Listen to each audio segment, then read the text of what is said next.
ఓం శ్రీగురుభ్యో నమః. హరి ఓం. జ్ఞానాన్వా గణపతిం హవామహే గవిం కవీనాముపమస్త్రవస్తం జ్యేష్ఠరాజం బ్రహ్మణాం బ్రహ్మణస్పదానస్సృణ్వన్నోతివిశ్చేదసాదనం ప్రణో దేవీ సరస్వదేవాజేభిర్వాజినీవతి ధీనామ విద్యవతు శ్రీమహాసరస్వత్యై నమః. శ్రీగురుభ్యో నమః. హరి ఓం. గురవే సర్వలోకానాం భిషజే భవరోగిణాం నటయేతర్విద్యానాం దక్షిణామూర్తయే నమః. జ్ఞానానందమయం దేవ నిర్మలస్ఫటికాకృతిమాధారం సర్వవిద్యానాం హయగ్రీవాస్మహే. అస్మద్గురుపాదికేభ్యో నమః. దక్షిణామూర్తయే నమః. హయగ్రీవాయ నమః. సరస్వత్యై నమః. శారదాంబాజే నమః. కనకదుర్గాజే నమః. లక్ష్మీ నృసింహస్వామినే నమః. గురుపాదికేభ్యో నమో నమః. మనం ఈ సంవత్సరంలో ఇప్పుడు శ్రావణ మాసము ఆగస్టు అంటే 8వ నెల, మనకి 15వ తారీఖు నుండి సెప్టెంబర్ వరకు 15వ తారీఖు వరకు కూడా ఈ మాసంలో ఈ 12 రాశి వారికి ఎలా ఉండబోతుందో మనం వివరంగా తెలుసుకుందాం. మనం శ్రావణ మాసంలో ఆగస్టు నెలలో కర్కాటక రాశి గురించి తెలుసుకుందాం. కర్కాటక రాశి యొక్క ప్రభావం ఎలా ఉంటుందంటే, కర్కాటక రాశి వారికి ఈ మాసంలో చాలా కుటుంబరీత్యా చాలా ఆనందకరమైన విషయాలు తెలుసుకోవడం, చాలా బంధువులు చాలా పెద్ద వాళ్ళు ఉండడం, అత్త తరపు కానీ మామ తరపు ఇటువైపు లేదా మగవాళ్ళకైతే భారత తరపు కానీ వీళ్ళు పెద్ద పోస్టులో ఉండడం కానీ అలాంటి వాళ్ళు లభ్యపడటం కానీ దొరకడం కానీ జరుగుతున్నది. అందరిలో గుర్తింపు లభిస్తామట. కర్కాటక రాశి వారు కొంచెం హుందాగా బతుకుతారని ట్రై చేస్తుంటారు, ఎక్కువ హుందాగా ఉండాలని ఆలోచిస్తుంటారు అన్నమాట. చాలా చాలా చిన్న మనసు చిన్న నొచ్చుకున్నా తట్టుకోలేకపోతుంటారు. ఈ రాశి వారికి విశేషం ఏంటంటే, ఈ మాసంలో ధనము ధనం సమృద్ధిగా ఉన్నట్టుగా ఉన్నా ఖర్చు కూడా అంతే ఉంటుందన్నమాట. అంటే ధనము ఆదాయం ఎంత చూపిస్తున్నా ఖర్చు కూడా అదే లెవెల్లో చూపిస్తుండేది అన్నమాట. అదే పొజిషన్లో ఖర్చు కూడా కనబడుతున్నది. అంటే న్యాచురల్ ధనం, తన స్వసిద్ధమైన ధనం ఉంటుంది, ప్లస్ ఖర్చు కూడా భయంకరంగా ఉంటుంది. అలానే దీనికోసం కూడా ఖర్చు పెట్టాల్సిన వీళ్ళు గృహోపకరణాలు, వస్తువాహనాలు కొనడానికి కూడా ఖర్చు పెట్టచ్చు. ఏంటంటే చతుర్థాధిపతి శుక్రుడు ద్వితీయంలో ఉండడం వల్ల, బుధుడితో కలిసి ఉండడం వల్ల ధనాన్ని ఈ రకంగా ఖర్చు పెట్టడానికి కూడా అవకాశాలు ఉంటాయి.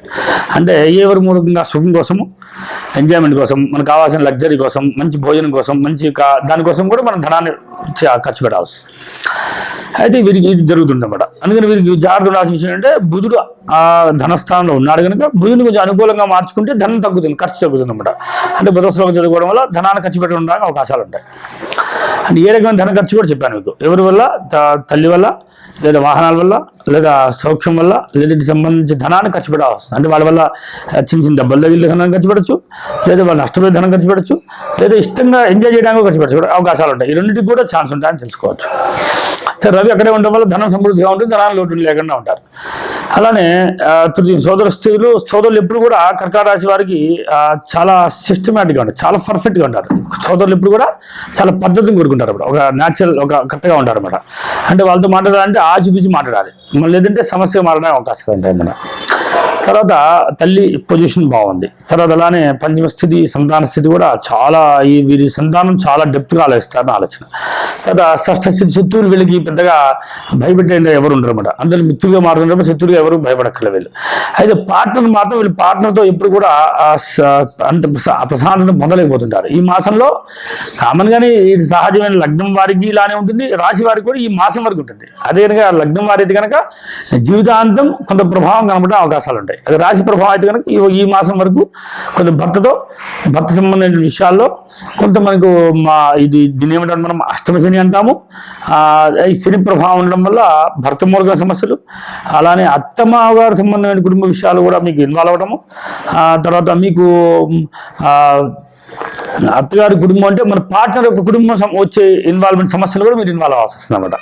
అది కూడా మీకు క్లారిటీగా అర్థమవుతుంది. అంటే మీ పార్ట్నర్ కావచ్చు, మీ భర్త కావచ్చు, మీ భార్య కావచ్చు, లేదా మీ బాస్ కావచ్చు, లేదా మీతో కలిసి చేసేటువంటి ఇంకో వ్యక్తి కూడా కావచ్చు. వాళ్ళ యొక్క కుటుంబం నుండి వచ్చే మీ సమస్యలు కూడా మీకు ఎదురయ్యే ఛాన్స్ ఉంటాయి. అది కూడా మీ పరిగణలో తీసుకోవచ్చు. తర్వాత సహజమైనటువంటి భాగ్యము గురుడు అవడం వల్ల, అతను లాభస్థితిలో ఉండడం వల్ల మీకు మంచి ఆదాయాన్ని, ధనాన్ని సమృద్ధిగా, అంటే దేనివల్ల ఎక్కువ లాభం పొందుతున్నారంటే ఈ మాసంలో మాసంలో మంచి మంచి పుణ్యం వలన లేదంటే దానం వలనో లేదంటే కనుక సహాయం చేయడం వలన ఎవరెవరు లేదంటే విద్య వలనో లేదంటే ఎక్కువ మీరు చాలా విశేషమైన పనులు చేశారని దాని వలన మీకు పేరు ప్రఖ్యాతి రావడం అవకాశాలు ఉంటాయి. కానీ ఇది బాగుంటుంది. అలానే కుజుడు కూడా కలిసి ఉండటం వల్ల వృత్తిపరంగా ప్లస్ భాగ్యపరంగా రెండు కలిసి ఉన్న లాభంలో ఉండటం వల్ల వృత్తిలో మంచి పేరు వస్తుంది. మీకు మిమ్మల్ని అందరూ గౌరవించడానికి కూడా అవకాశాలు ఉంటాయి. ఒక అనుకూలం లేని స్థితి ఏంటంటే భార్య కానీ పార్ట్నర్ కానీ కుటుంబం ఆపోజిట్ పర్సన్తో కానీ మీకు విభేదాలు ఉండడానికి అవకాశాలు ఉంటాయి. ఒక జాగ్రత్త పాటించడం మంచిది. ఇది ఒక నెలే కాదు సంవత్సరం కూడా ఉండడానికి అవకాశాలు ఉంటాయి.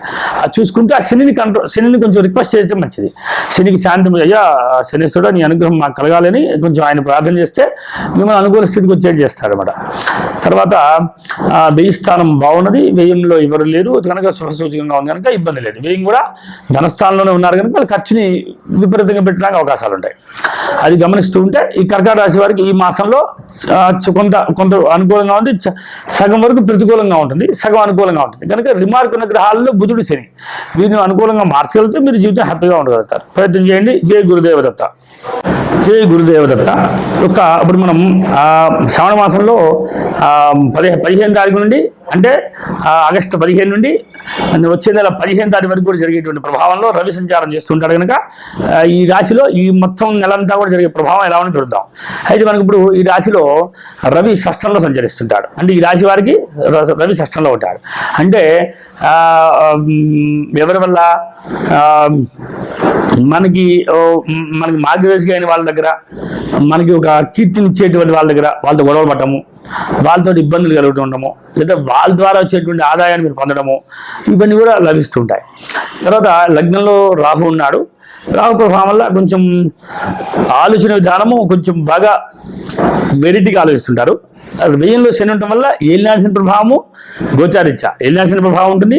అది నష్టాన్ని చేకూర్చేదిగా ఉంటుంది అన్నమాట. అంటే చోర భయము, దొంగల భయము, అలానే సమస్యలు, లేదా కొంత ఏదో ఇబ్బంది పడుతుండము, ధనాదాయానికి కొంచెం సపోర్ట్ కావాల్సి వస్తుండము, ఈ ఖర్చు విపరీతంగా ఉండడము, ఏదో హెల్త్ ప్రాబ్లమ్స్, ఒక పట్టణం వస్తే హెల్త్ ప్రాబ్లమ్స్ వదలం అన్నమాట. శని ఉంటే ఏంటి లాంగ్ లైఫ్ అన్నమాట. ఈ శని ఉన్నంతసేపు లాంగ్ లైఫ్ని తీసుకుంటారు అన్నమాట. దాంట్లో దాని ఉండడం వల్ల ఎక్కువ ఉన్న సమస్య, జ్వరం వస్తే 10 రోజులు 20 రోజులు, సమస్య వస్తే చాలా రోజులు ఉండడం, అలా ఇబ్బంది పడడానికి గోచారిత్య ప్రభావం. అది కూడా జాతకంలో కూడా గమనిస్తూ తీసుకోండి. గోచారం ఒక్కదాన్నే ప్రధానంగా తీసుకోకండి. నేను చెప్పే విషయంలో జాతకాన్ని కూడా పరిశ్రమలో తీసుకోవాలి. అలానే మీన రాశి వారు ద్వితీయంలో ఉన్నటువంటి సంచార ప్రభావంలో ఎవరు లేకపోవడం వల్ల మేషం బాగుంది కనుక, ద్వితీయ స్థానం బాగుంది కనుక ఇబ్బంది ఏం లేదు. తృతీయంలో కుజుడు ప్లస్ గురుడు ఉండడం వల్ల సోదరుల ద్వారా వచ్చేటువంటి అభివృద్ధి, కుటుంబరీత్యా ఆదాయం వాళ్ళ ద్వారా రావడము, లేదా ఫ్రెండ్స్ ద్వారా రావడము, లేదా ఒక కీర్తి ద్వారా రావడము, సన్మానం జరగడము, అలా కూడా జరుగుతుంటుంది అన్నమాట. అలా గమనించవచ్చు. తర్వాత తల్లి సిచ్యువేషన్ బాగుంది కాబట్టి తల్లి కూడా కొంచెం హెల్త్ ప్రాబ్లమ్స్ ఉండే అవకాశాలు ఉంటాయి. అంటే మరీ ఎక్కువగా ఉండవు, లైట్గా ఉంటాయి. జాగ్రత్త పరచడం మంచిది. తర్వాత సంతాన స్థితి బాగుంది, చాలా అద్భుతమైన సంతానం కలుగుతుంటారు. ఎక్కువ మీన రాశి వారికి అక్కడ కనుక శుభగ్రహం పురుష గ్రహం ఉంటే పురుషుడు, స్త్రీ గ్రహం ఉంటే స్త్రీ గ్రహం ఉంటుంది. కామన్గా అయితే స్త్రీ సంతానం కావడానికి ఎక్కువ అవకాశాలు ఉంటాయి మీన రాశి వారికి. అయితే ఇది మీన లగ్నం అయితే కనుక సన్నగా పొడుగ్గా ఉంటారు వీళ్ళు. ఈ మీన లగ్నం వాళ్ళు వీళ్ళు తేజవంతులుగా ఉంటారు, తెల్లగా అందంగా కనబడుతుంటారు, మంచి చాపగల్లా కనబడుతుంటాయి, చాలా సన్నగా బాగుంటారు వీళ్ళు చాలా ఆకర్షణీయంగా కనబడుతుంటారు అనమాట. కానీ వీళ్ళ మాట మాత్రం చాలా కటుగా ఉంటుంది, చాలా నిక్కచ్చిగా ఉంటుంది, చాలా ఒక పోలీస్ ఒక మంచి ఒక పవర్ఫుల్ వ్యక్తితో మాట్లాడుతున్నట్టుగా అనిపించడానికి అవకాశాలు ఉంటాయి అన్నమాట. దాని మాట వేస్తే బాణంలాగా ఉంటుంది అన్నమాట, ఎదురు తట్టుకోలేకపోతుంటారు కూడా, అలా కనబడుతుంటుంది. కదా సోదర స్థానం బాగుంది కదా, చతుర్థ మాతృం బాగుంది, తల్లి సిచ్యువేషన్ బాగుంటుంది. ఆ తల్లి విషయంలో చెప్పినా జాగ్రత్త పడమన్నా కదా. అలా పంచమ స్థితి బాగుంది. షష్టంలో వచ్చేటికి ఎక్కువ గ్రహాలు ఉన్నాయని చెప్పాం కదా. అంటే భార్య రీత్యా అప్పు చేయాల్సి వస్తుంది, పార్ట్నర్ రీత్యా అప్పు చేయాల్సి వస్తుంది, కొంత జాగ్రత్త చూడాలి. తర్వాత సహషష్టంలో రవి ఉన్నాడు, మంచిది.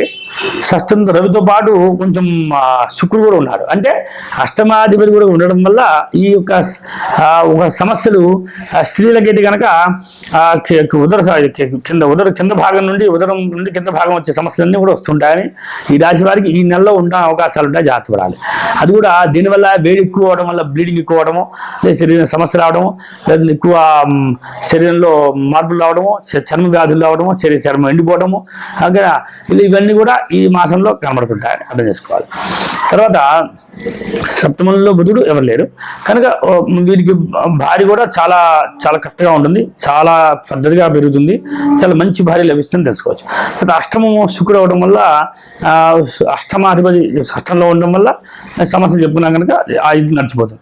తర్వాత భాగ్యం బాగానే ఉంది, భాగ్యం వల్ల ఇబ్బంది లేదు, భాగ్యం సమృద్ధిగా ఉంటుంది, కావాల్సిన ధనం ప్రశాంతంగా లభిస్తుంది, వృత్తిపరంగా కూడా ఇబ్బంది లేదు, అలానే లాభపరంగా ఇబ్బంది లేదు, జీవిత ప్రయాణంలో ఏ ఇబ్బంది లేదు, హ్యాపీగా వెళ్ళిపోవచ్చు. కాబట్టి హెల్త్ పరంగా మాత్రం తల్లి విషయంలోనూ నేను చెప్పిన మీకు జాగ్రత్త పడితే ఆ సమస్యలు మీరు అధిగమించగలుగుతారు. ఇది ప్రత్యామ్నాయం మరియు రెమెడీస్ ఏంటి అంటే తప్పనిసరిగా ఆ చదవాల్సిన వాటిలో రవికి ప్లస్ శుక్రుడికి బుధుడికి చదువుకుంటే ఏ రకమైన సమస్య లేకుండా హ్యాపీగా ఉండగలుగుతారు. జై గురుదేవ దత్త.